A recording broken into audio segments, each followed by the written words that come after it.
thank you both so much for being here, for welcoming me into this place. This is incredible. Thank you for the tickets.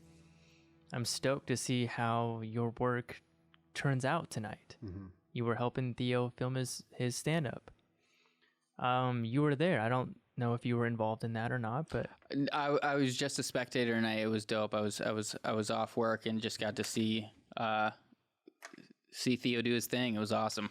yeah, that was my first time watching him live, and his presence is so genuine and different over audio and YouTube, but to really see him perform was great. Mm-hmm.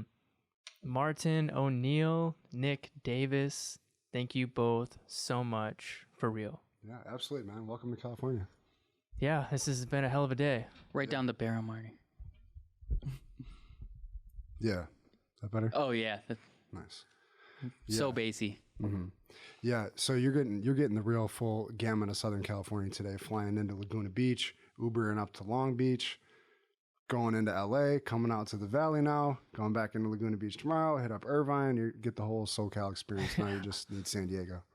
Yeah, I'm stoked, man. Thank you for all the help with everything, whether it's our website or the podcast design. You've been a major staple this past year, Mm-hmm. not in just our business, but like as me as a person. Mm-hmm. Your knowledge base has been substantially important for my own growth Mm-hmm. and helping Jacob and really helping us understand what to do. Mm-hmm. Like, this is honestly so cool to have the both of you here right now. The backgrounds and the knowledge base that the both of you share individually and now collectively, it's more than a lot of people understand. It's really freaking cool. I do have some really cool questions for the both of you. Yeah, man. But just to begin, how did you two start working with each other? How did this come about? How did that book come about? And how are we all three in this studio right now? It's been a couple of years in the making, really. And it was really through, I feel like, chance almost, because I had an automated helper on my Instagram, basically, you know, back when you could do that, liking and commenting and stuff. And it had liked and commented on the Mangria page that Nick was managing, which then he saw Drastic Graphics. And then that was the start of it, basically.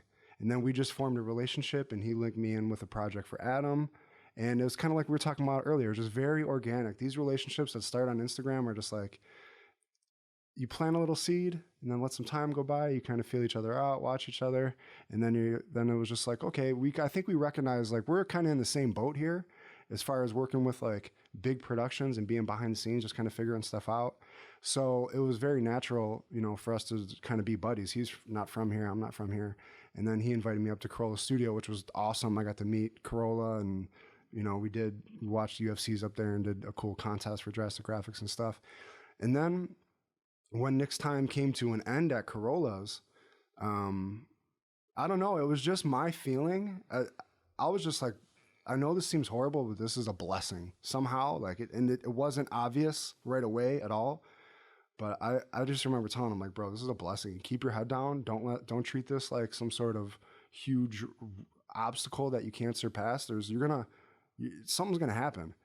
And then we started working on some side projects together, and then he started weaving his web of relationships and met Theo. And I had already been working with Brendan and Brian and Rogan, all three of them at that point.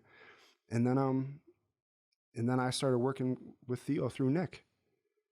And then it just became one big conglomerate kind Which of. was an easy sell. Yeah, because I was already. Yeah, he was working with the cohorts of the people, so it was just like, we need this guy. Yeah, I knew what Marty was capable of, which was awesome, and that's all I wanted. Like the first couple of years working with these guys, like I just wanted to get to that point to be that guy, where people are like, oh, like in podcasting, yeah, no, he's the guy for that, because there was no guys for anything. We were the first, basically, as far as behind the scenes people with in the podcast world. So then we just looked out for each other, and we just built and built and built, and just put our heads down and like realized that we were in lucky kind of special positions that are so delicate. So it's like just managing. It's been so nice having just somebody to talk to, and just, you know, because I'm remote. I do all my stuff from home. I'm in Orange County, but I might as well be on Mars as far as most things are concerned, because I'm just, you know, figuring things out as I go a lot of times. So having Nick and being able to collaborate now, it's pushing both of our careers to new levels, even in this moment, I would say. You know, as far as him as a podcast producer, and now technically, you know, as authors and stuff, and as a host, and just the value and knowledge that he can offer the average person and the average podcast listener is tremendous. You know, I'm glad things worked out the way they did. It's so funny that when you asked, like, how did we meet? I knew it was like when I knew it was at Corolla, but I was really wondering what the first interaction was. And it's so funny. It was like, you were doing like social media strategy and shit, but the fruitful shit that comes out of it only comes when it's like, I don't know, we continued to follow each other because of that automated interaction. Okay.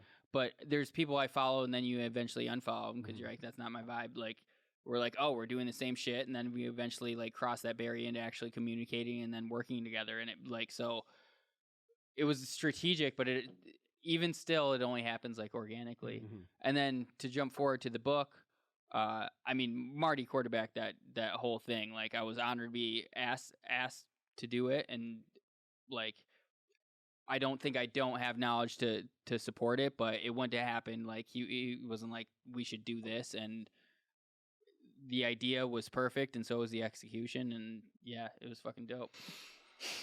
Yeah, I feel amazing about how that all came about. And like I said, we were talking about, it's like I said, I want to stir the pot one good time per year. And, you know, every year I want it to be bigger and better. So the year before, it was Smart Setup Guy, which you were a big supporter of, and as was Theo and Nick. And then we came back this year and came over the top with the Audible book, which I feel like was much more step in the direction of progression as far as releasing digital products. And I feel like that I was way smarter at that point in quarterbacking it. And then, you know, I'm already motivated and thinking about what it's going to be for 2020 at this point. And I felt the impact of putting out that book and putting ourselves out there, because it's not like, you know, we got on here and talked about our lives and our relationships with our clients, and like in an educational way too. And I feel like the more that we do that now, and in doing that, it's made us more, at least for me, like stronger. When you assert yourself in an educational way and start putting out information for free, then you become an authority in that space.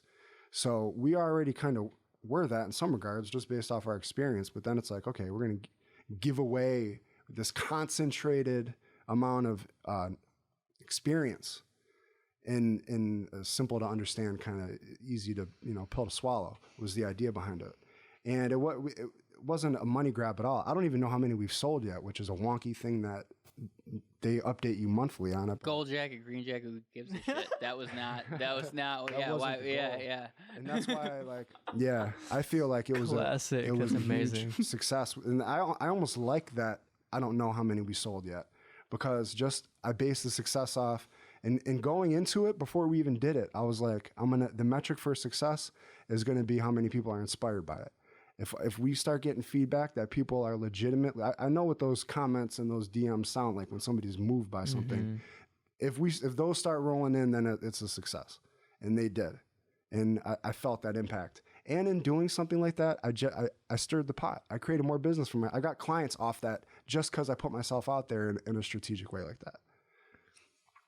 Yeah, man, I've been a huge supporter of you the past multiple years. Mm-hmm. And it's actually really cool to hear how organic your relationship happened, because ours was very similar. Mm-hmm. It happened just that natural social media engagement, and we were following each other for years, kind of watched you grow, you watched us grow. Mm-hmm. Eventually we started working with each other, and it just meshed very well. Mm-hmm. And I supported, like you were saying, I genuinely believe in what you're doing and what you're offering and what you're capable of doing. Dude, you grow and learn so freaking much. You're learning camera stuff now. Mm. Like, you remain on that cutting edge. And it's truly inspiring to not only watch you continue to grow and sharpen your craft, but to also present the information that you are learning very efficiently and effectively, whether it was with the Smart Setup Guide or this recent podcasting book. It's incredible information. It really is. Where do you feel like people... These sirens were addressed off mic.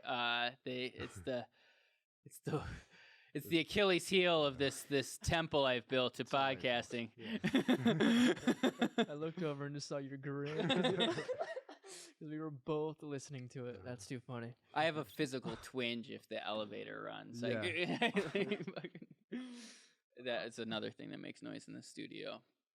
Continue. It was very poignant what you were saying, unfortunately. It's just golden right there. What are some of the most important things that somebody can implement into their business in terms of your background, Marty? And I'd love to ask you the same thing with the audio or just the video setup here. Like, what if you could give somebody real tangible things to implement, maybe even if they aren't in the beginning of their business, but just very important, concrete things. What would those be? What I love about Drastic Graphics is that I don't have to be the star of the show, but I can tap into other people's businesses. And that makes me infinitely stronger than the average business, I feel like. My business helps other businesses succeed. And it applies to really any business. So everybody's a potential client. So in that regard, if it's case by case and situational, and I'm lucky in that instance, but depending on what your path in life is, if you can look at it that way, like, you know, Theo's the performer. Theo's always the performer, and his career is going to have a trajectory. But like for somebody behind the scenes who's not a performer, the spotlight's not on me. It's like I can go ahead and just dabble in all these other people's stuff, which is nice. And I don't have the personality of wanting to be all out, like, you know, be a comedian or be a podcaster. I just have more of a creative, artistic personality, so that fits me better. But I would really like, it's to me about being real with yourself on a soul level. Like, where's my passion? Where are my real skills? Like, I feel like the average person probably doesn't even really know what their skills are.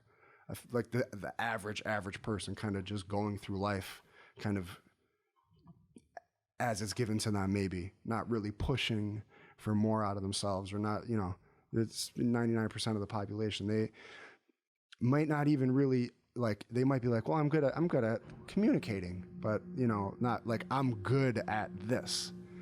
I don't know. If you can identify what that passion is and then figure out a few different streams of income that we can get coming through that passion and in sustainable long-term relationships, that's the way to do it.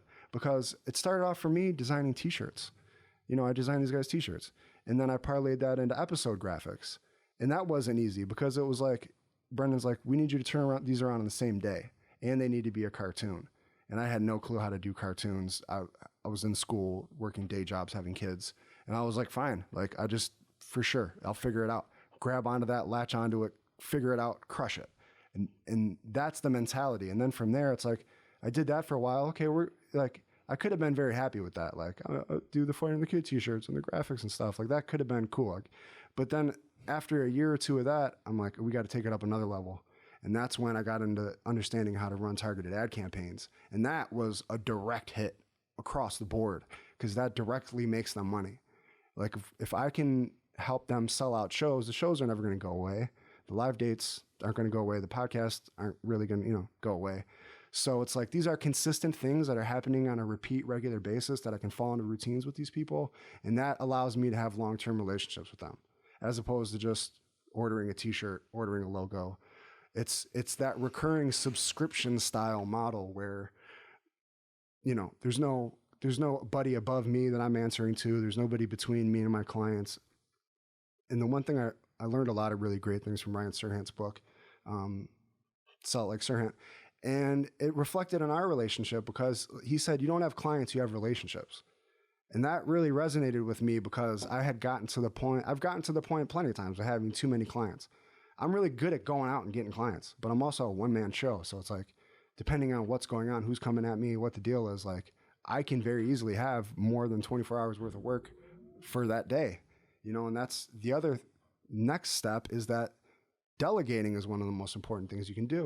And it's not easy because you have to have a beast on your team, and they're 1 in a million. I've been looking for years, and and I've had success, and I'm having success right now in it. But ultimately, if you're an entrepreneur and you're a self-starter or a creative or anybody, there comes a point where you have to trust people enough to be able to delegate to them without having to micromanage and tell them exactly what to do every time.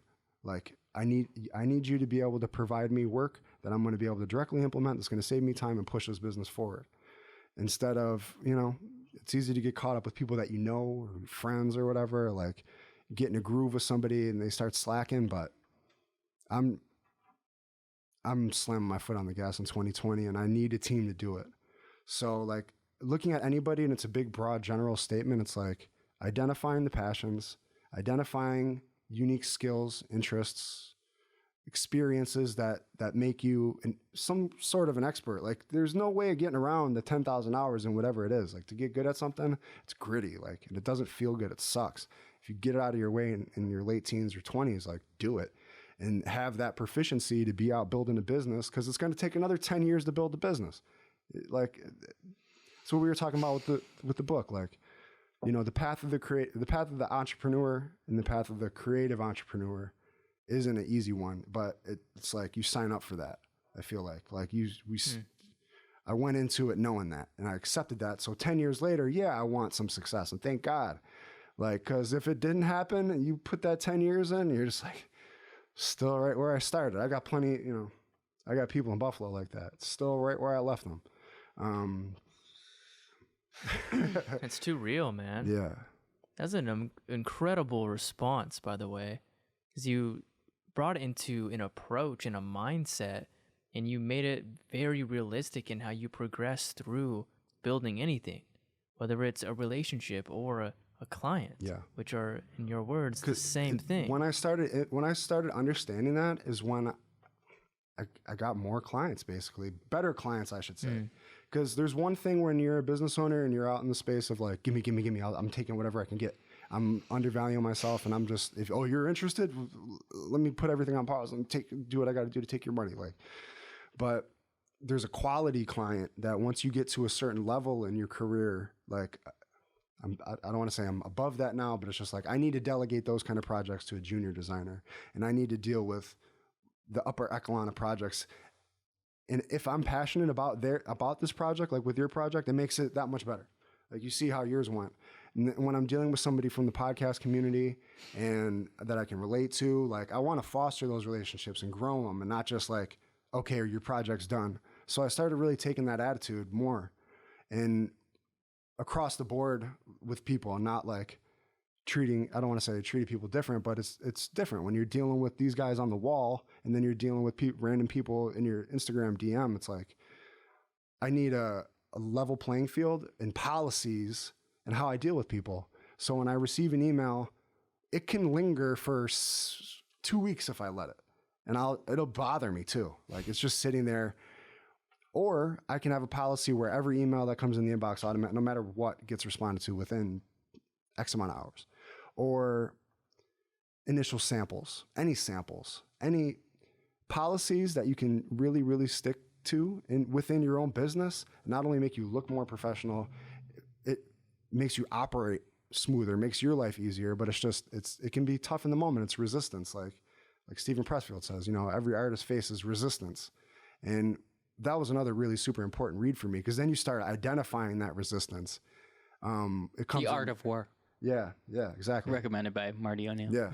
And when you start seeing it in real life, you're like, oh, this is resistance. It's coming in the form of procrastination. I'm kind of just sitting here watching YouTube. And that's another area where I want my team to help me, because I'm super efficient, but I know I could be more efficient. And I'm going to put expectations on them to put expectations on me of like, okay, because now I'm in this unique position, like I was saying, like with hiring a new kind of like a legit senior designer, legit web designer, graphic designer, somebody I can speak to in terms of these things, and she's going to know exactly what I'm speaking with. And like, a hungry intern who has a fraction of the hunger that it took for me to get here, basically. Like I have that now, but I feel like And all these, you see these opportunities that are coming about now. But we were talking months ago, and like I was talking about how I was helping out Lucas. And I'm like, I'm putting in a lot of energy and time into this right now. And it's really super frustrating actually, but I know by doing it, it's gonna circle back around because I'm like selflessly helping this kid because he's super talented. And I don't know. But then, now it's like, and not just because of that, but I feel like it's that kind of mentality too. Like if I see somebody that I can tell how they're moving towards their passion, I'm going to for sure give that extra oomph of whatever I can, especially we start building that relationship. And that's where clients kind of start morphing into friends and stuff. And like, I feel like I'm cut from more of that old school cloth of just like looking out for people and having a real team mentality. And most people don't. So even if you grow up like that, you can change and be like, become kind of self-centered, not give people a chance, or just kind of just in your own head, just be kind of like short or shitty with people. But I got rid of that within myself, I feel like, and I've started to open up to people and become friends with people, because when I left Buffalo, I was like, well, I don't have any friends. Like, it's just, I just accepted that from my adult life.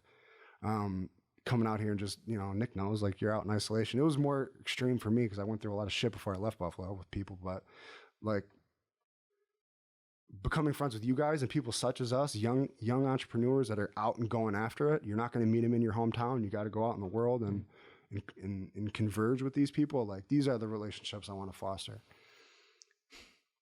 I think a big part of that is that we understand what it takes. Yeah. And then when you see people working on their craft for years, it's like there's a radar or somebody pops up on the radar. It's like, that dude, that's who we work with. Mm-hmm. And I've seen this pop up in multiple different avenues. And you've been an incredible example of that. And it seems like you are and will be an incredible example of that as well. And it makes the journey worthwhile. Mm-hmm. Like, it's so fucking cool to relate with people who are trying to bring quality into other people's lives, and therefore build quality in the wholesome collective atmosphere that we all co-create. Exactly. Like, we're all experiencing something here. Mm-hmm. There's an ecosystem, mm-hmm. and it takes every person doing something. And how can we help fuel that fire and keep it lit up? And one of my favorite quotes from Don Howard, you've heard me talk about him a little mm-hmm. bit, is the warrior's heart beats as one. So if we're able to throw in a lot into the fire when someone else may need to be resting and recovering, and then when we're needing to be resting and mm-hmm. recovering, there's another person throwing something into the fire. Mm-hmm. So you can really build this beautiful, fluid, like ever expanding, ever changing, morphing formula that can keep itself alive because of the people who are co-creating it. Mm-hmm. Mm-hmm. Yeah. It's dope. Yeah, I agree. So thank you. Yeah. And thank you. It's amazing to see results too. That's for me, like, to sit here and just to be doing what we're doing after like the event tonight and everything. Like, it's amazing to have some actual results, because like things seem so hopeless. I just remember so many times, like, overtly just like, this is complete, like this, just thinking to myself, like, if I had any, like, to have ambition is a hopeless endeavor. Like, real ambition, aside from being a, assistant manager at a collection agency or some shit. It takes time. And you said that earlier, a decade of doing something. Look at Theo. People think he's a new comic. He's been out here for 15 years. And he's like, oh, he's one of the best up and coming new comics. Yeah, man. It was such an understatement. 15 years. Yeah, it's crazy. But that goes back to what you're saying about, like, when you just like, oh, like, he's the guy right now. I'm just like that's kind of like what brought me here. Part of it is just a comedy fan, and I've seen this recently, the last couple of years, like, actually always kind of with comedy, but it used to be like one a year, but now you see him spring up faster. Like, oh, that's the guy. Theo was the guy, like, right when I started working with him, like second before, like, so that was what was cool. Had he gone on Fighter and the Kid yet, or was it right after that? He had done that a couple times, but like, he went on a couple times early. It didn't catch on as much, but he hadn't done Rogan yet. He had done Fighter and the Kid, so it was like, it was starting to grow. But and then he blew up from there. But then I saw it with Andrew Schultz. He came and did like the circuit. The running theme here is Rogan. Is a Rogan killing Rogan appearance was always part of it. But Tim Dillon, Mark Norman, all of a sudden these are just the guys, and then you just see it. It's like the same upward trajectory, and once they start like linearly, it just continues. And I think that can apply to all these fields that we're kind of talking about. We're all in our own fields or whatever. But also, thank you for including me in that. That was nice. What a springboard!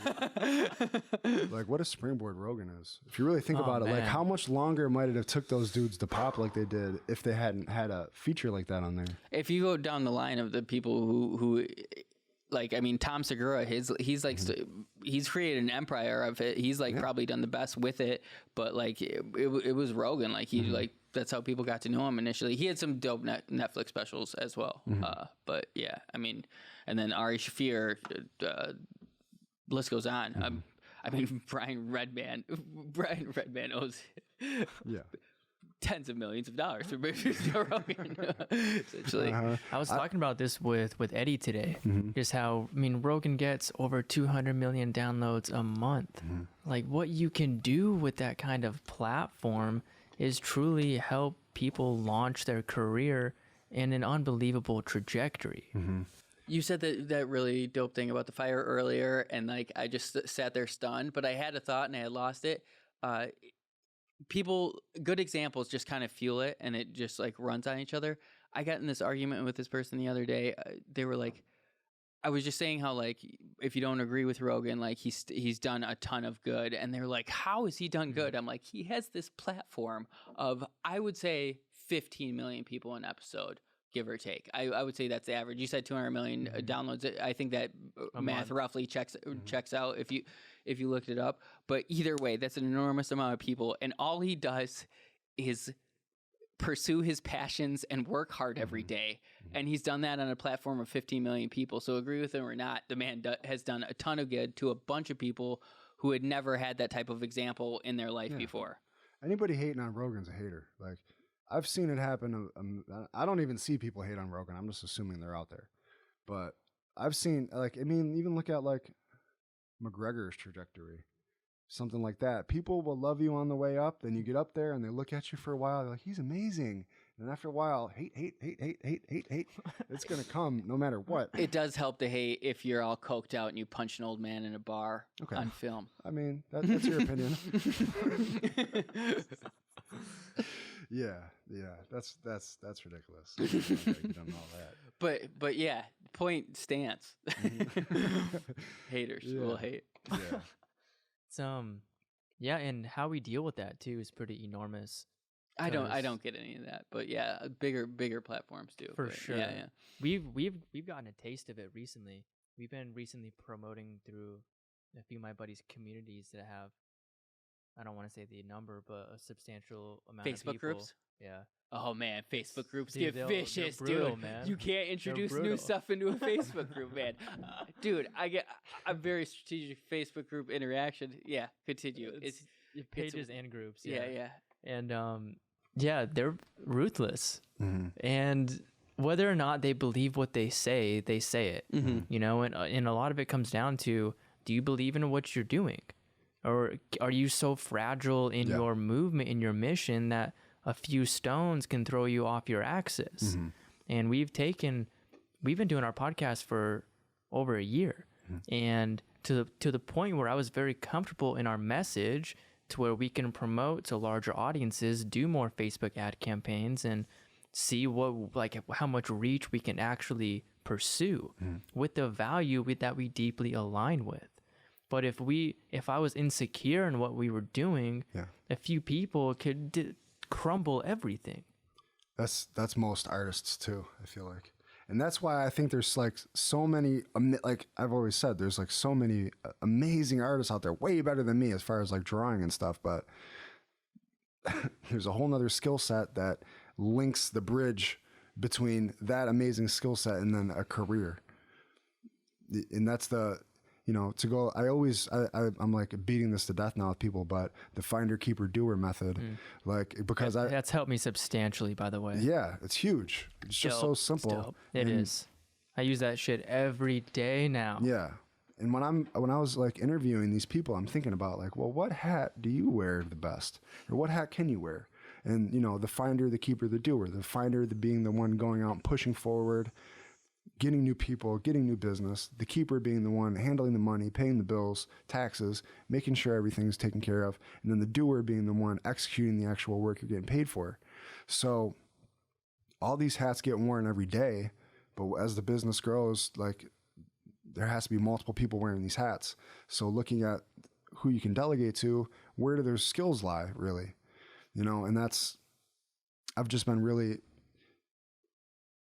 having things pass through a filter of that, like even in how I'm spending my own time. And in 2020, like tracking time is a huge thing that I've never been able to really do, but I need to do. I need to commit, and that's going to be a policy like I was talking about for Drastic Graphics. Same thing, like, we might give ourselves 5 to 7 days to give you your initial sample, but, no matter what, they get it in 3 days. That's an example of, a policy like that. And tracking time for anybody that's a freelancer, anybody out there who's not like, because it's hard to charge for an artist. It's like, that's a question I get often. And like, what I really had to, it's been an evolution of how I price. And, it's a constant battle between how much you value your own skills and value your own time. And then it's like, okay, I'm really fast at this now, but it took me 10 years to get that fast. So you're paying for all that time I put in, even so I can't charge you by the hour. So I just got to kind of eyeball like what I think you can pay me and what I feel like my value is.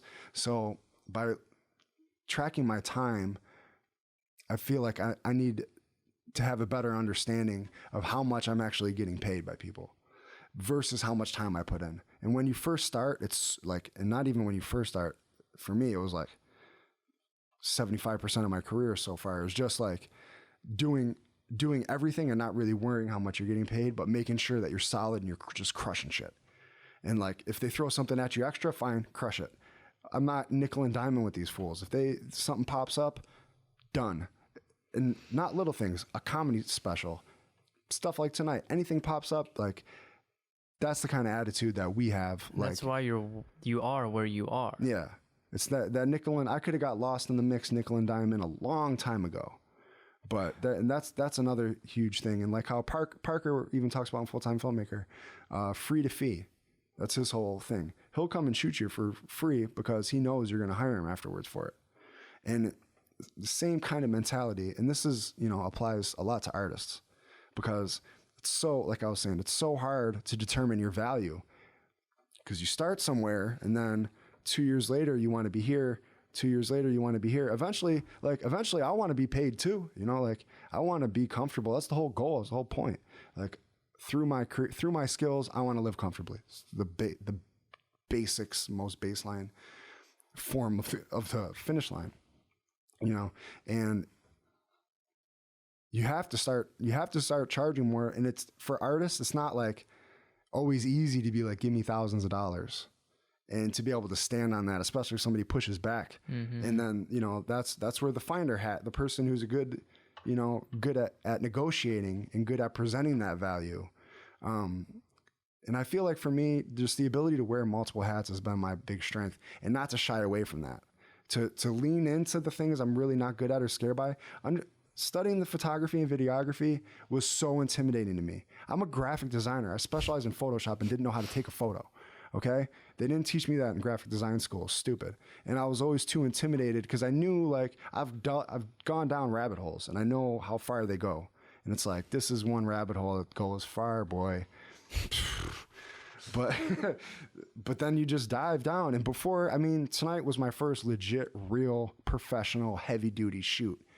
And I increased my revenue just by learning about this stuff. It made me more valuable just by learning. And the conversations that I'm able to have and to be like, we're going to put out this book. It's just knowledge, basically. Like anytime that there's something in your field that you might feel like might make you a little bit stronger, but it's like, it's going to take years before I'm legit in that. Like I encourage you to just like sink your teeth into it passionately. And I feel stronger. It's understanding that how the camera works has unlocked creative doors for me. And, you know, editing video did the same thing when I dove really deep into that. And, you know, don't even get me started as far as like the nitty gritty of Illustrator and Photoshop and all that. You know, before I moved to California even, I remember sitting on the porch of my house being like, I need to understand Illustrator. It's horrible. It's so confusing. I need to do it. Like, I hate it. I don't want to. I don't like it. I was so comfortable in Photoshop. And then I did. And then I feel like that's when I became a legitimate business. That was a skill that people really wanted, because now I can offer logo design. Logo design is the crux of everything I do. But if I had just shied away from Illustrator, who knows if we'd even be here? Something that simple. Something that I really do my best to pay attention to with all of the examples that you just shared is whether it's videography or logo design or website design. The one thing that's consistent is that you were learning how to learn quicker, and it didn't matter where it went, but you were learning how to pick these things up and apply the knowledge that has been learned into the same pot and gain new knowledge that benefits that same pot that has been built from the past 8 to 10 years.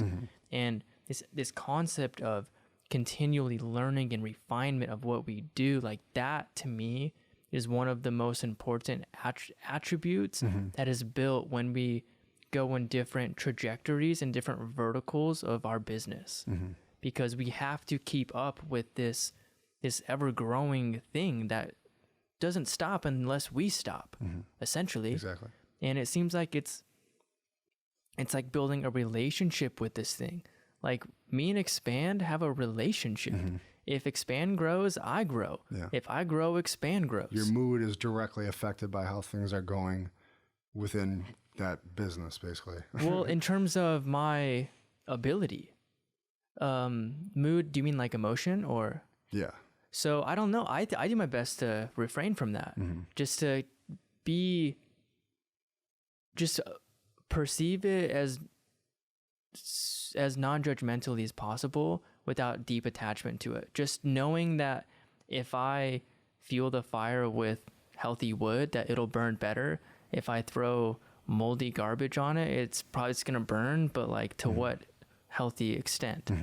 But there's the aspect of when Theo's audience grows, you gotta grow to manage that thing better.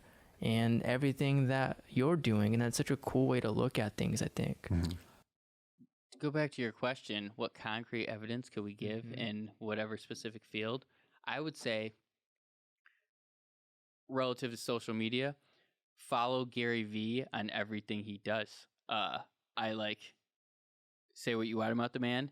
He has a empire built on social media, and you can't hide the trends in social media because you're doing it and you're showing it to the masses. And he has an entire team dedicated to what works the best on social media. So anything he's doing is best practice. So follow him. One thing I really know, a very specific example of this. Have you noticed these influencers and stuff saying, text me? Text me. Do you guys, and you know the grift on that? Like, so social media limits your audience. That they decide who you see. But once people give up their telephone number, you have a direct contact. If you have their number, you can get in touch with them anytime you want it. And once they text you outgoing, that's an opt-in.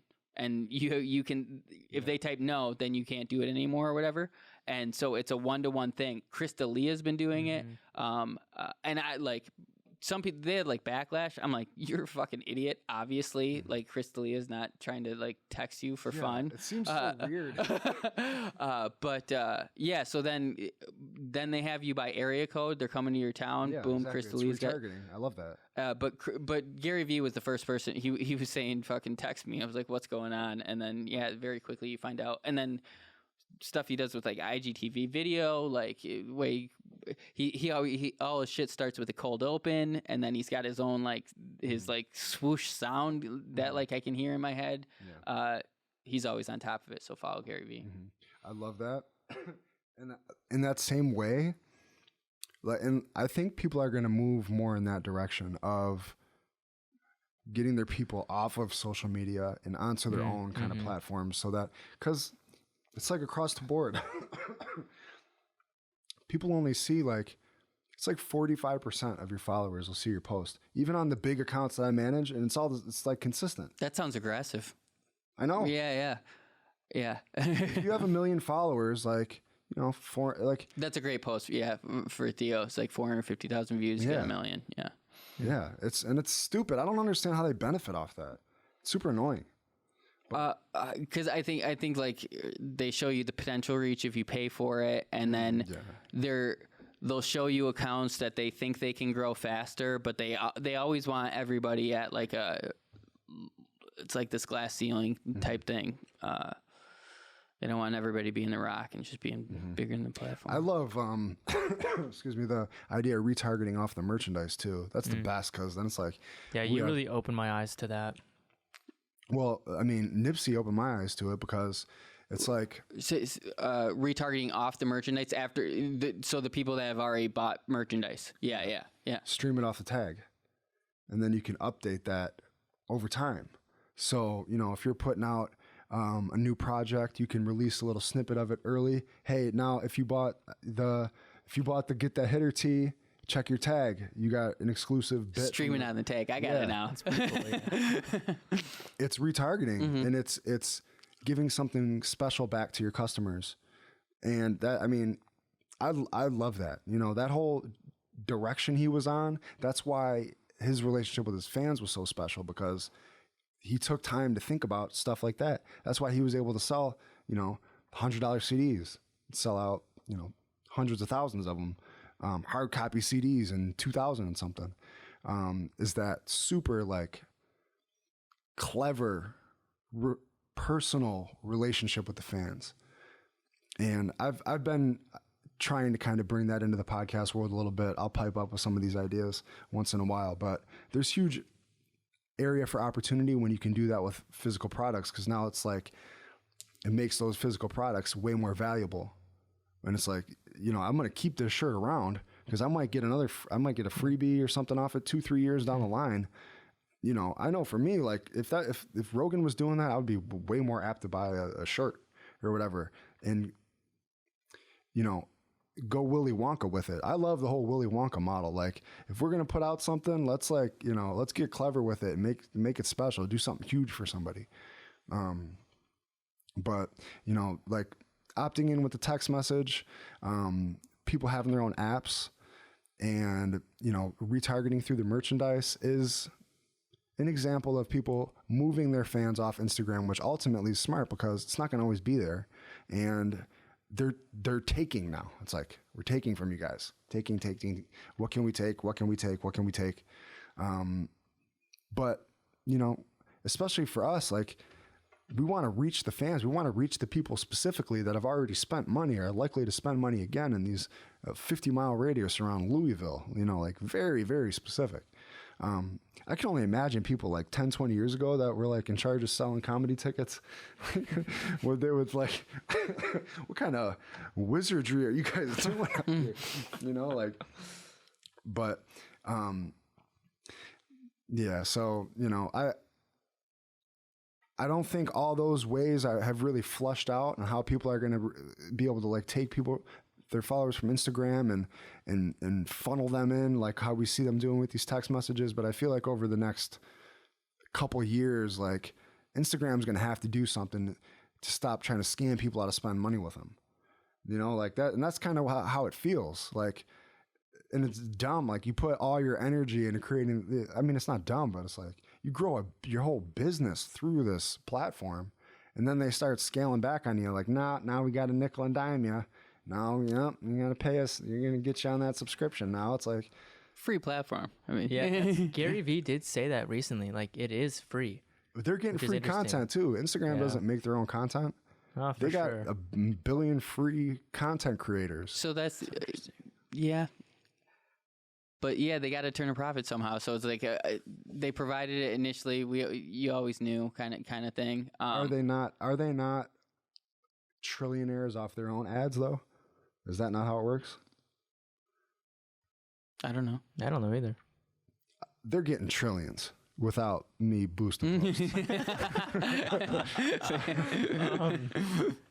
So the both of you have literally been around and worked with some of the biggest people in the industry, not only just in this industry, but as like people who are doing work.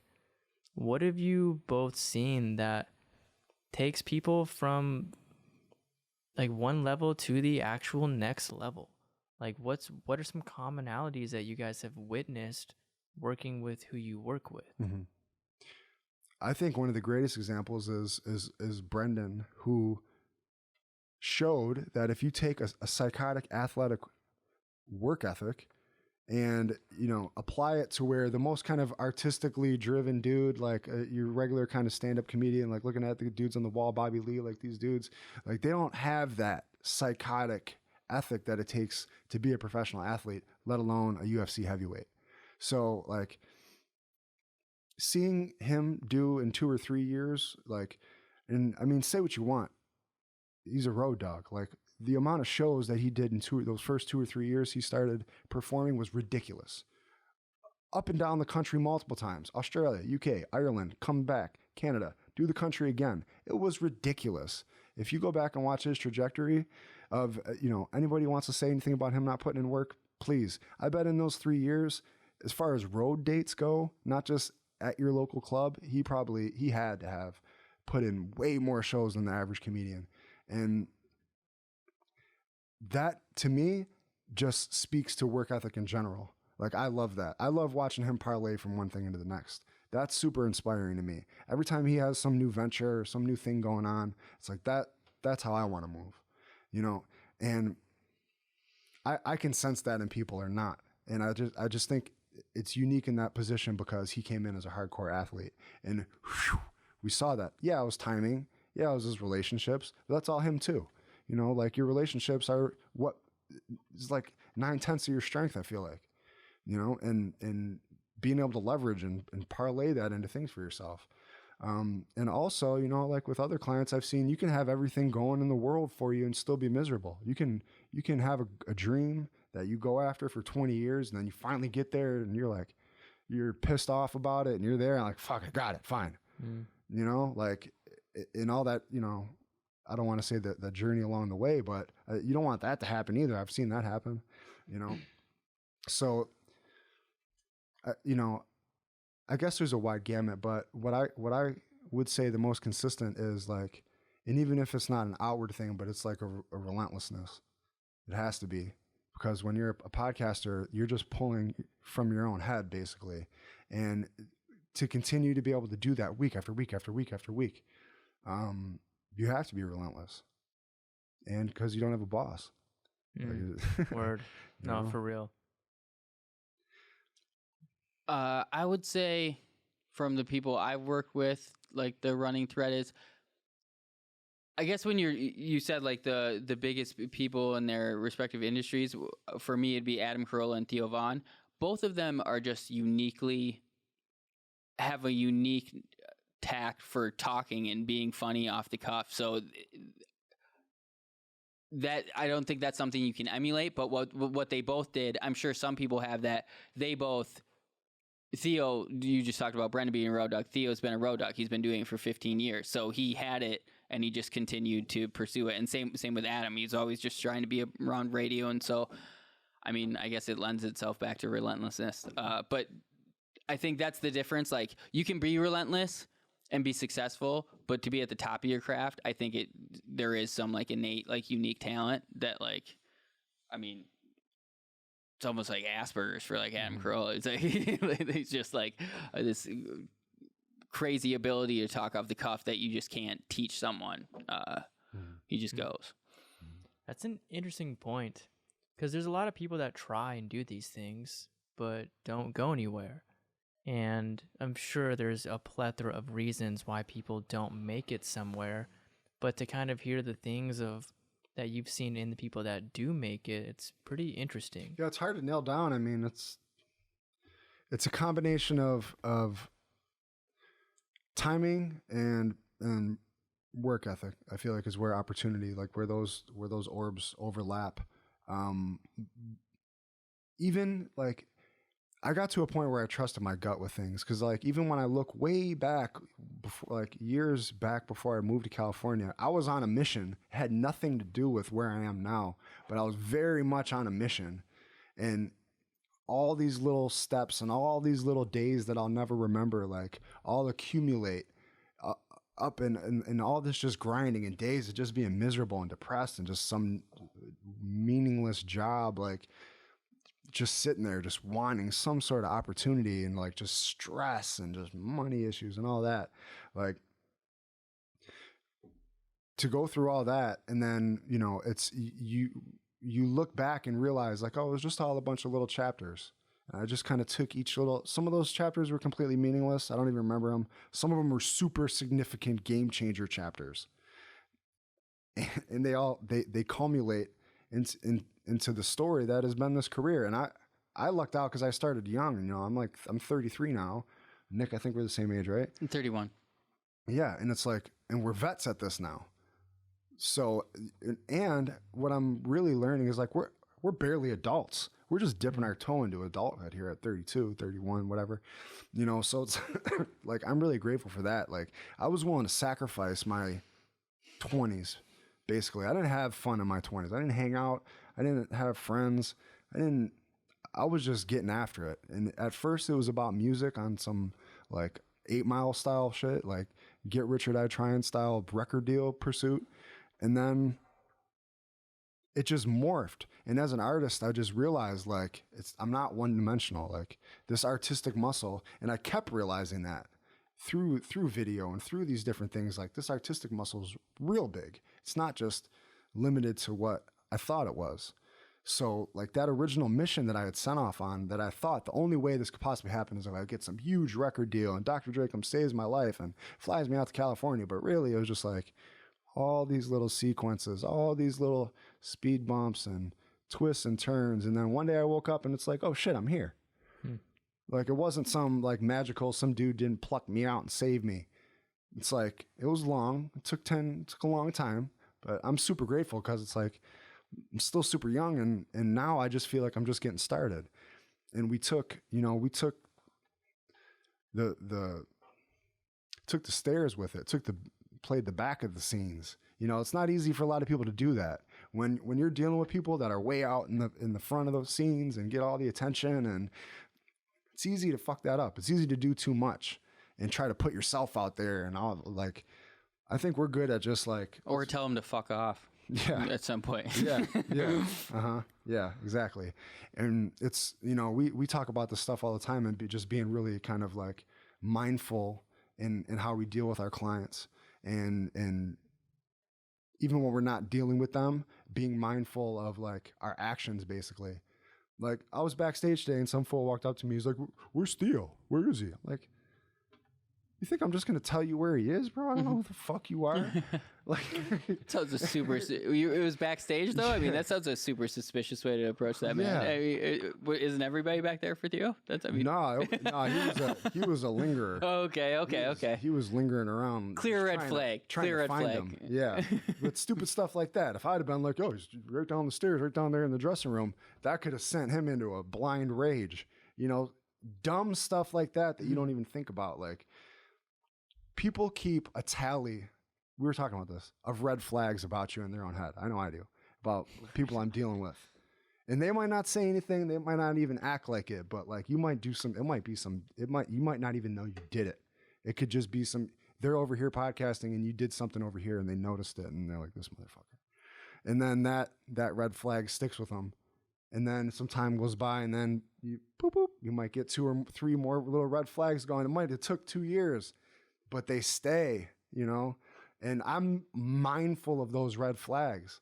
Like I'm always mindful of what the other person is thinking and how I'm exchanging with them about me.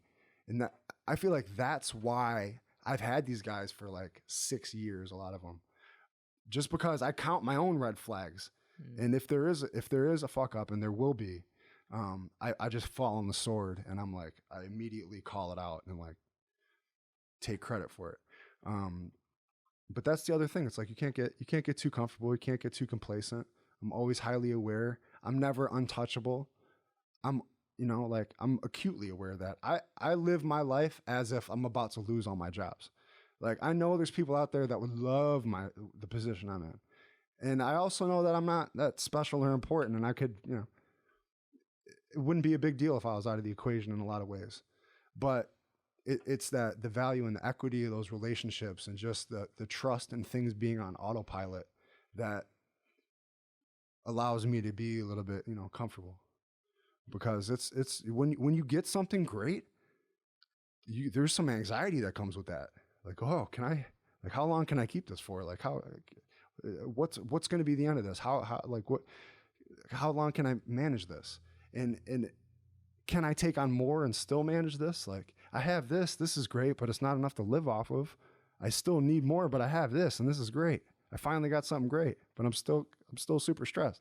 Like, there's all that. So I'm just, I'm really super grateful to be in this position and to be having the conversations of helping out other people, not helping out, but employing and giving opportunities to in a bigger scale.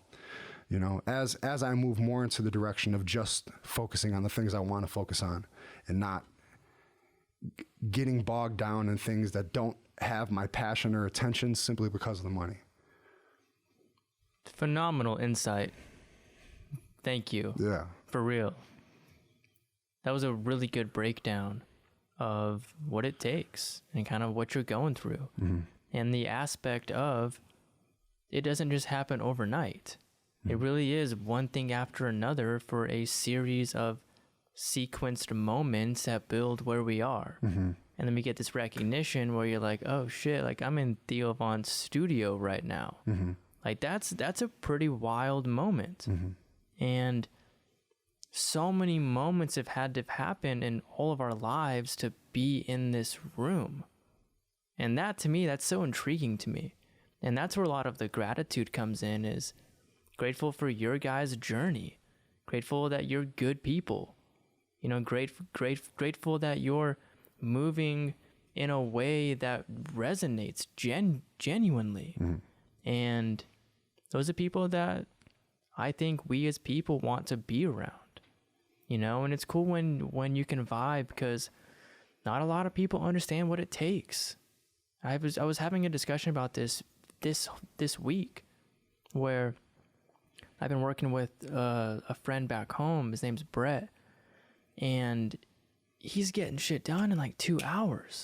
I'm like, bro, thank you for understanding, like, what it actually takes to get things done and to move forward. Thank you for having your own business, for you to build that work ethic. Mm-hmm. So many people, it's unfathomable what it takes to produce an episode a week on top of everything else that you're doing. Mm-hmm. And to segue this kind of more into you right now, what are the main things that you do here?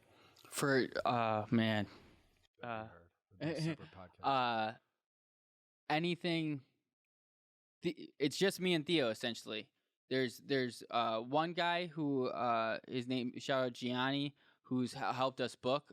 He's now in New York and he's helping us do it remotely. But it's like we're tag teaming that. That's awesome, because that can be a full-time job in itself. Booking guests is if you're a guest-driven podcast, it's not easy. You're right away. You're like, oh, I know a bunch of people. That's like 4 people. Booking guests is hard. But then other than that, it's Theo. And then, I don't even know like what my skill set is. I've said this to Marty kind of, but like I know like what a good final product looks like. And like I'm really proud if you look at this past weekends and compare them to any other podcast. His solo ones too, because it's like a one-man thing, and no one's doing 3 cameras with one-man person, and like, but Theo plays to 3 cameras. It's a unique thing. But no one's doing that. And then I don't know, when people say it looks better than anyone they've seen, I don't know, that jazzes me up. I just know what a final product looks like, and then I get to work with this guy who has this unique. Tomorrow in 10 hours, we have a plumber coming in here. He's interviewing a plumber one-on-one, and it's gonna be. I'm jazzed about it. It's gonna be a fucking great episode. And he's like, get me a plumber in here, and it was tough. And I do have to give it up to Gianni. He did book this one. And it was the first guy he found off Craigslist, Brad. But I pre-interviewed him, and like I was all nervous because Theo was like make sure he's like bunch of parameters, and I was like, whatever guy I'm going to talk to, he's going to be ho hum, and I'm going to be like, do I do it or do I not do it? Mm-hmm. I talked to this guy. I'm like, he's the guy. This is the plumber we want to talk to. Yeah. So I don't know. So anything that makes the podcast happen, it's really voicemail driven when it's one-on-one podcast or just Theo talking to the camera. He responds to voicemails. We'll get 300 voicemails a week. I'll listen to those and whittle them down to like 10 and put them in front of them and edit those down and give them to them. It's not as daunting as it seems. You very quickly can be like, you're moving on. I mean, it's a couple hours, but it's not like I'm not listening to all 300 in their entirety. You get the gist pretty quick. A lot of people just saying thank you. Like those are always like really nice, but we're looking for stories or questions or whatever. The studio, like hiring set deck, we just moved King and the Sting here. That's like been like that's doubling my workload. We do 2 episodes of this past weekend, but it's just single cam switching, very, very easy between the 3 cameras. I mean, King and the Sting is like the objective is to have it look like a TV show on YouTube. It's still free flowing like a podcast, but it's got all these graphics and stuff, and there's a lot more moving parts, and hired an editor for that, got him in here, the set deck, designed this studio that we're in. It's got a control room that like 3 studios off it. And yeah, it's been, I don't know, it fills up my time now. When did you found the ad company and dealing with that? That's like another portion of it, just trafficking ads and stuff. Yeah. How, whether we talk about this on or off this episode, I do want to go deeper into the ad campaigns with you. I'm really curious about the whole setup and how much benefit that's been for the whole organization here. I think it's like, there's 2 ways to make revenue. People are paying you directly, like a Patreon type thing, or ads. And I think a Patreon model doesn't make sense for comedians because you make even more money touring. So you want your best shit to be free to the public, so then they come see you live. That's a recurring thing. So I don't think it makes sense for comedians. For someone who's stationary and they're in their hometown, they can't do live shows, they don't have that aspect to build. I think you can build a following on social media and then make money more through Patreon. There's a way to do both, but it's time intensive. Everything's time. And I think if you focus on one excels.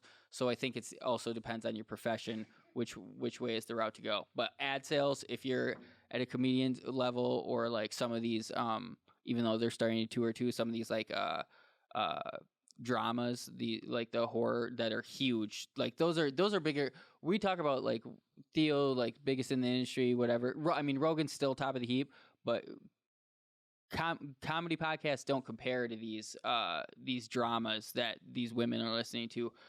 Women are way more valuable to advertisers, women listeners. That's a huge thing. Like the CPMs are way different depending on your demographic, but yeah, ads are very valuable, especially if you get like, there is a thing like, don't take a nickel from everybody who's trying to give it to you. Like build a relationship with an ad. Just like, I mean, a test case is Joe Rogan and On It. They started out and that relationship is beautiful. And that's like something you want to foster. So then you're talking about it genuinely when you're like selling it.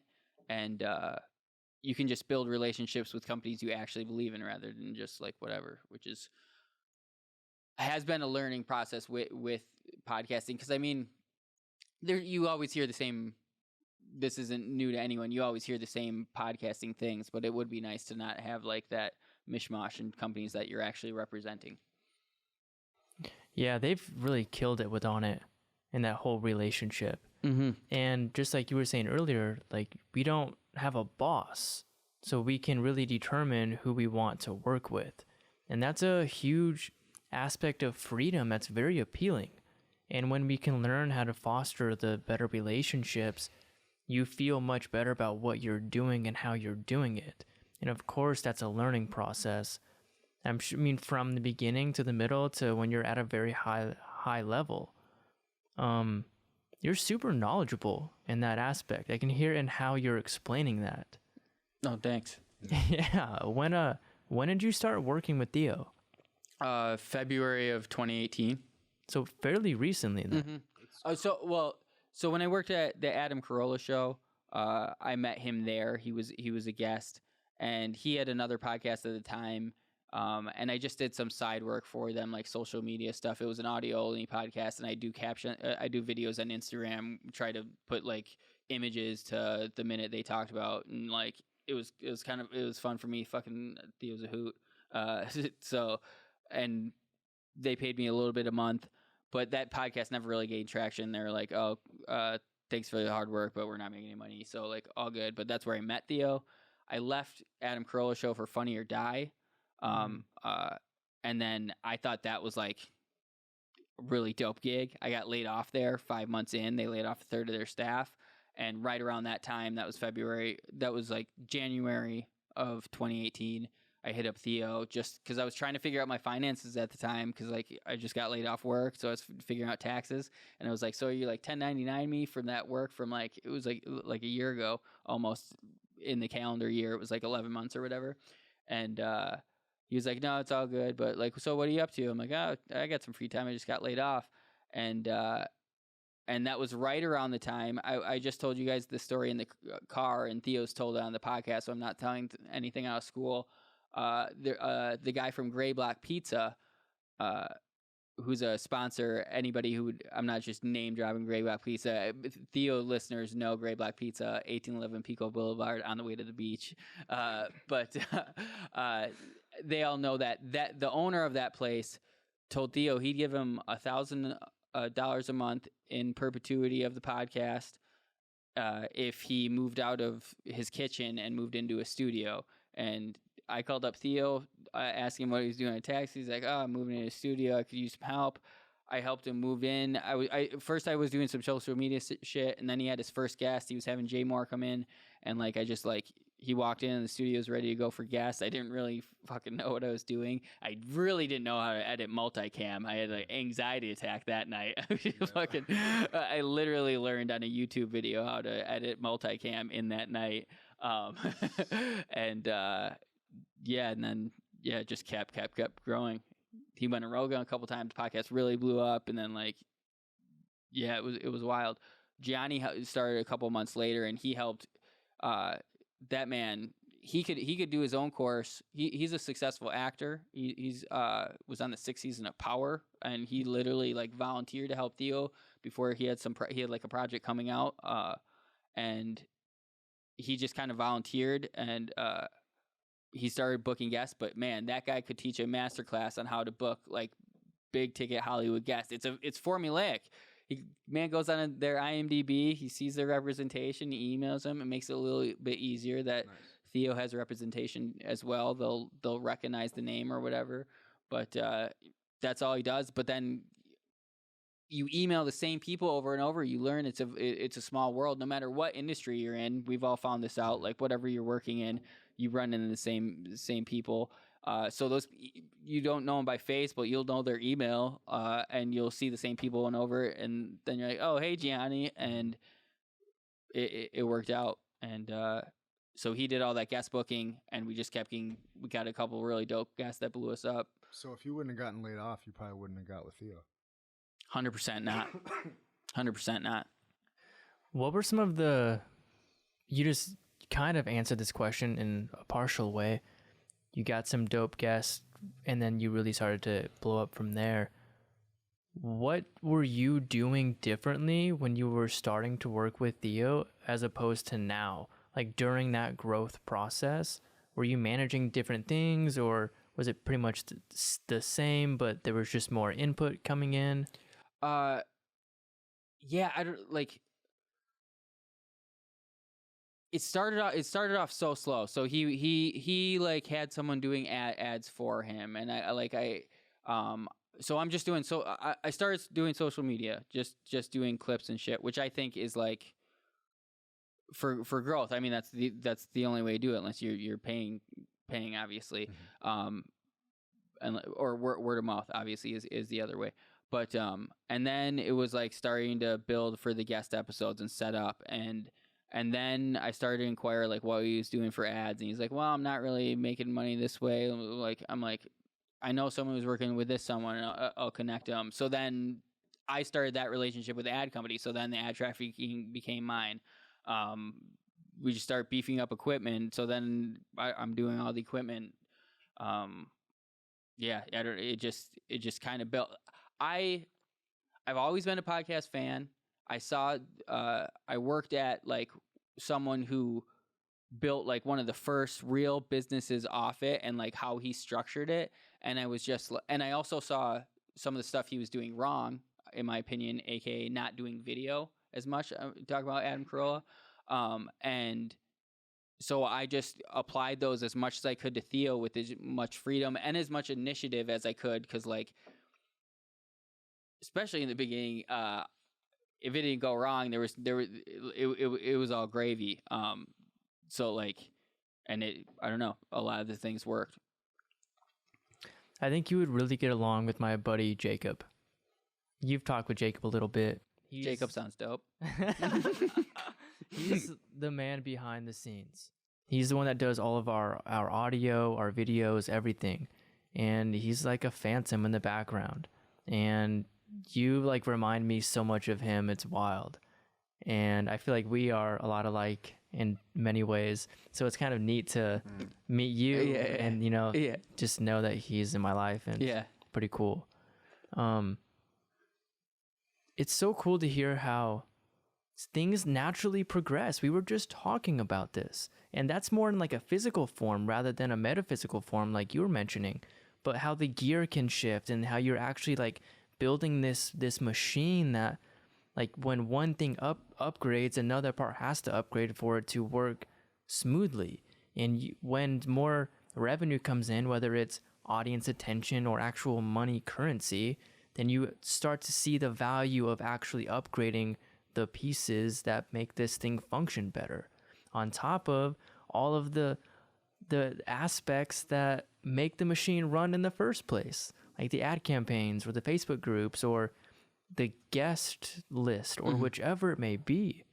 It always seems to be that running anything involves more pieces than people recognize. So it's so cool to hear your guys' extensive background to where it's at a point where you really comprehend that. And to see what you describe and what you discuss, that's coming from years of experience. And I really do feel like the words people choose when they have a lot of background says a lot, because they're filtering through their entire life work to give you a response. There's so much wisdom and meaning in those responses. So first of all, thank you both for sharing all of this. When it's just, this is so dope. No problem. Yeah. It's fun. Thanks for making it happen, Nick, because I was planning on doing this in my garage. This is way better. Yeah, and I'm like now you guys still got your full day tomorrow. This worked out perfectly. Yeah, for sure. 100%. Tonight was definitely a legendary night. It was huge for you. Yeah, for sure. And do you do an intro? Yeah, Theo or Marty filmed Theo's our special at the Wiltern, or our set that is yet to be determined where it will be finally released. It's gonna be so cool to see that footage in there, because my footage has like the personality to it. The other cameras were just static, just focused on the stage basically. But it was really fun to be able to go out and kind of implement a lot of the things that I've been watching other people do for so long. As far as B-roll. That's dope. Yeah, it really was. Because it's like, all right, bitch, now it's my turn. And I had some things going wrong, but, you know, that's just live and learn a little bit as far as equipment goes. Because, like, what I don't want is to be out there shooting and be worrying about how much battery do I got? How many memory cards do I got?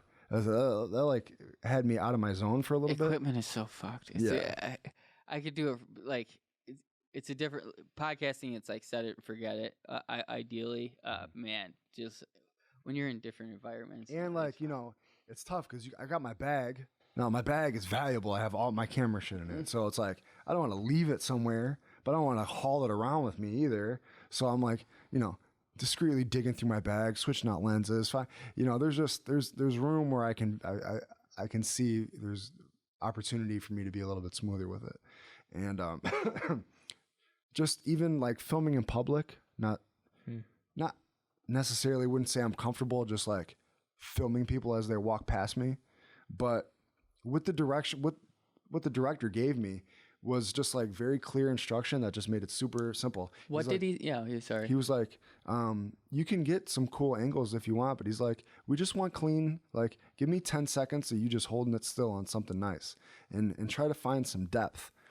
And that's why I think the footage is going to come out really great, because I was able to find so much depth in the backstage area. That's so simplistic, and I can see how that would improve B-roll just immensely. Because I was, shooting through things, and that's something that can really help your photography be more interesting. There was so much to shoot through, just like what would be seemingly a regular backstage area, but I was finding the different railings and different ropes, and I was framing him in between the stage curtains. So just from 2 different sides of the stage, I probably had like 12 different frames of some of them are just him clean on stage. I'm getting some of the crowd, him just utility shots, but I was just really happy that I was able to get creative with it, because that's what like. Those camera movements are the difference between just a basic ass video and something really eye catching, and it's told through the B-roll. So even just like brushing up against the pillar, and now I'm walking past the pillar, and now the heads of the fans come into focus, and then I kind of stand up with it, and now the stage comes into focus and the logo, and it's just like those simple little things are just looking for depth. Somebody standing in front of me, and then I'm blurring them out, so they're basically just a silhouette, and then there's a railing in front of them, and I'm shooting over their shoulder through the railing, manually catching focus on Theo, and that's an interesting shot because there's depth to it. And that's not, I didn't think it was as easy to accomplish with video, because with photo it's a little bit easier. I can like, maybe not, but in my limited experience, it's been easier for me to capture a lot of depth in photo, and that's what really to me separates it. Like a good frame, like listening to these directors talk, like it just really it opened up creative doors for me in terms of just seeing things through frames. Like we're in this room right here. There's 1,000 different little frames that could be made from a photo right now. That's why, I mean, it's like hack, but directors put their two L's up in their face, and they're looking. I felt at like it such it a would be douche when we were walking into it. We were walking down an alleyway, and I literally did that. I'm like, this is beautiful urban photography right here, this alleyway, and then I'm like, never mind, guys. Sorry, but. Using light, that was the other thing. It had great lights in there, like even the lights outside, that cyan neon with the red neon, catching the lights off the venue and the marquee. Like I can't wait to see it. It's because the lens had a really low aperture, so it's letting in a ton of light. So it just gets real nice and blurry. And I'm glad that I really wrapped my mind around how to manually focus. It seems like, you got the focus ring, but focus is a weird thing, and I've even been noticing it in my own eyes. Like we're on autofocus. Obviously I'm focusing on you, my peripherals, like, but then thinking about it within terms of the camera is really interesting too, and creating a foreground, midground, and background. I feel like that's what makes like a photo or a video frame that's gonna evoke some sort of emotion, that's the whole goal really in video. Like at least my understanding of it is, can we bring out some sort of emotion through somebody just seeing this, even if it's just like that that's clean. That looks nice. Like those colors are nice. If it's something mundane. But when it's something like Theo, you know, it's a little bit easier. My job is easier, but with the comedians, because like we're wrapping up what I do in the funny, and funny is value to people. Making you laugh is a form of value. So it's like when you can align yourself with something funny, it's easier to put it out there. It's easier to advertise. That's why like on our targeted ad campaigns, the ones where they do live comedy do the best. If we do a promo reel and it's cut to music or whatever, that's cool. If it's something else, it's cool. But just the straight up comedy does the best because it's a great ad. And we're not saying, hey, come buy tickets to the show. We're just making you laugh in 60 seconds. Yeah. But yeah, I'm really interested to see. It was a great learning experience. I'm really excited for the next one. I remember my question about it. You so all that footage, you turn that over to them, but like you have it too. Are you like are you gonna create? Have you talked with Theo about what you're gonna do with it yet? Like no, they actually have all of it because I ended up using the guy's memory card. Oh, word. But I gave him my memory cards too. That's their footage basically. Mm-hmm. They're gonna do with that what they're gonna do with it. And I almost like that because it's like another editor's take on my footage now. I can like, you know, whoever they're going to is a legit pro. For sure. So it's like I can see what they do to my footage and be like, that's the choices that they made of everything I shot and then how they used it and how they edited it. Because the story of the night is going to be told through the B-roll. That's what I love about B-roll. It allows for personality in your video and style. And like I think I was telling you guys, like that's what I want to focus on is developing my own style of B-roll, and just so it's like distinctive.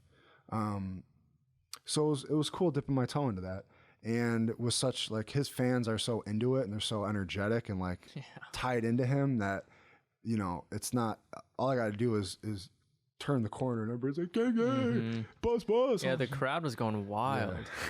Yeah. Just gang the whole time. Yeah. That's so cool to see, by the way. That community is unreal.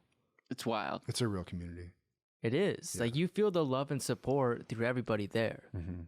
That's super special. Yeah. That's what it felt like on the night Brennan recorded a special. Like there was a certain feeling in the air of like so much hard work has gone into this, and this is a really big night for this dude. And like I felt that tonight a little bit too. And you know, Theo's special because he appeals to people's emotions on the podcast. He talks about shit that other podcasters don't talk about, depression and being up in your own head and anxiety, and he's very honest. Addiction, stuff people don't talk about as a comedian. That's why I love Theo. Yeah. By the way. And his fans, you see the reflection of that in his fans because he puts himself out there, as opposed to, you know, other comedians might just be funny or might just talk about current events or some shit. Like he's very deliberate in like, this isn't going to, like, first of all, I don't want to do this. I don't want to talk about this. Last thing on earth I want to do is talk about what I'm thinking about, you know, let alone to 1 million people in a room by myself. Like the last thing on earth, I'm going to force myself to do this. And then to be eloquent and to like get it all out in one take. Over and over and over and over. Yeah, and he mixes in the funny and like these poignant moments. It's wild. Yeah, it's inspiring though. It really is. His comedy is so unique in the way where he can. Can I love grammar. So can I say something really quick? I love telling people. I hate correcting people's grammar, but this specific one I always do. You said so unique. You can. There's no levels of uniqueness. Oh, I've heard this recently. You can only be everybody. You can only be unique. It's so hard to say. You always want to add like a modifier to unique. So a good way to offset that is say truly unique. So there's a little fun fact. It's like if shout out grammar girl Mignon Fogarty. Okay. I think it was a Seinfeld episode where he's like, well, you got water on you. Once you're wet, you're wet. There's not levels of being wet. You're wet. Which I disagree with. There are definitely levels of wetness. There are not level. You are unique or you are not. That's hilarious. So sorry. Yeah, no, Theo's unique. That's awesome. He's truly unique in the sense of he can attach a thought that has nothing to do with what's being talked about and make it so hysterical and related in like the most profound way possible. And he says it as if he's not saying some shit like that. I Like, know. That's the best part. You're right here, and he grabs an idea from over here and like throws it in there, like just as if it was from right here where you guys just were. It's true art. It's freaking cool to watch. Yeah. Mm-hmm. And I like watching people that don't really know him because they're like a little. Even Rogan in his first episode, some of the stuff was going over his head a little bit until he really got to know Theo. And then I think it was I don't remember which one it was. It might have been the second time he was on there. He just absolutely, it was one of my favorite podcasts of all time. Dude, when I mean, that cocaine story of doing cocaine in his apartment by himself. Oh my God, I know. Wearing multiple vests because he spent probably about $2,000 worth of vests. He's making smoothies in his apartment by himself. Locks himself out of his apartment and tells his landlord that he needs to be let in because he was having a late Christmas party. It was June. Alone. Yeah. With the blender on. Yeah. So the landlord opens the door and yeah, he was alone. There was no party and the blender was on. And the punchline, the whole story was amazing, but the punchline, he's like, so did the landlord do anything? And Theo's like, no, I've caught him doing some stuff. Didn't someone make a cartoon out of that? Yeah, Polly Toons. If you have the ability to have an animator, which no one does because you need a rabid fan who's extremely talented and willing to work for Jeep, get that. But yeah, Polly Toon did that, and it's incredible. So funny. Well, gentlemen, I feel like we could literally talk all night long. There are many rabbit holes that we could go down here. Do either of you have anything you feel compelled to share to kind of begin to wrap this thing up? I've been really just evaluating. I feel like things for me always rev up in December for some reason. And I've just been really evaluating 2020. And it's like, I know that I've always wanted I always want to do better than I did last year. But I feel like this year is different. And I feel like I can take a bigger leap this year than I have in years past, which I'm really excited about. And I just want to be really smart about it and get my time back. I don't want to sacrifice as much time as I do. I want to get my time back a little bit. So, I'm going to look back on this episode this time next year and hopefully we'll have accomplished that. And I believe that you will. Yeah, hopefully so. I'll wrap it up by saying Conan O'Brien said, I hate cynicism. It's one of my least favorite qualities. If you work hard and you are kind, amazing things will happen. I promise you, amazing things will happen. And yeah. Yeah. Nice. Word. Mic drop. Cheers. He's crying and it was amazing. YouTube it.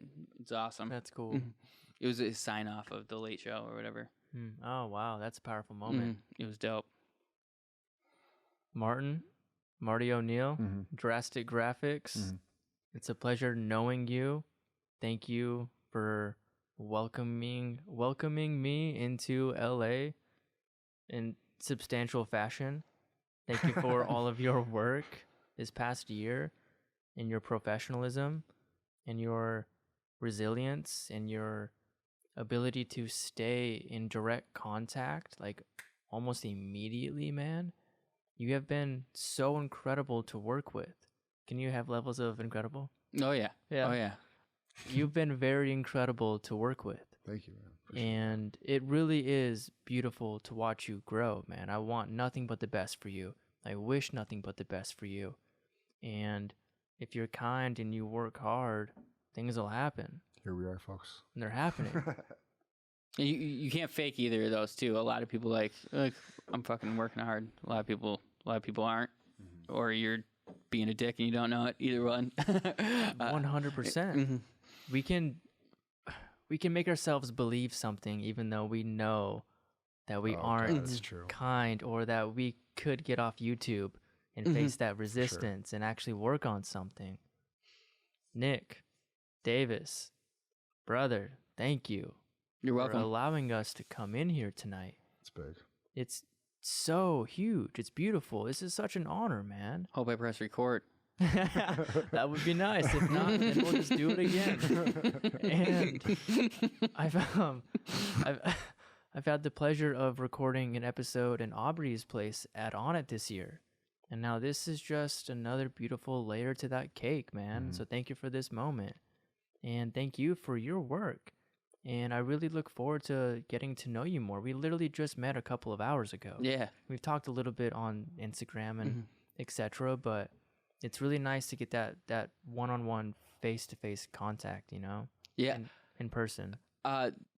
Conversations really quickly. I don't want to continue the podcast for another hour, but Rogan had Brian Grazer on. He's this Hollywood producer, and he, since like the late 70s, was like made it a point to have these really deep conversations with someone. Like, I don't know what his schedule was, maybe once a week, once a day, or whatever. And Rogan was just absolutely flabbergasted he didn't record them. He's like, that could have been a podcast. but even if you do it on a podcast, it's the same fucking thing, and it's even more intense because you're like, intentionally you're trying to share knowledge rather than maybe just screwing around. Maybe, I don't know, either way, but it's the same thing. So like, it's just really good to do, and yeah, you learn a lot about someone in an hour sit down conversation. No one's looking at their phones and shit. Like, yeah, it's you never do that. meaningful. You never do that. It's super meaningful. Oh, yeah. And you're right. When there's an opportunity for people to show up and be who they are in a way that could potentially help somebody else, people will really open up and be vulnerable. I've had incredible discussions with people sharing things that they haven't shared with people. Like, that's something special. And podcasting, it's literally helping people live better. It's cool to be involved in this. Oh, yeah. And it's super early still. Like, people are always like, oh, everybody's got a podcast. I go back home, number of people that just told me how they just learned how to get a podcast. They don't know what a podcast is. People probably said that about music, too. 100%. This industry has been doing it for literally 10 years. Like, stretch it, like a business for 5. And it's just a show, just independent production. Just, there's not oversaturation. Communities are only getting smaller. You can find yours, unless you're lying to yourself and you're not really giving your all. Word. Well put. And if you have unique talent, then you'll reach the top. But that might be the biggest gem of the whole podcast. Much love, much respect. Thank you both so much. gang. Gang.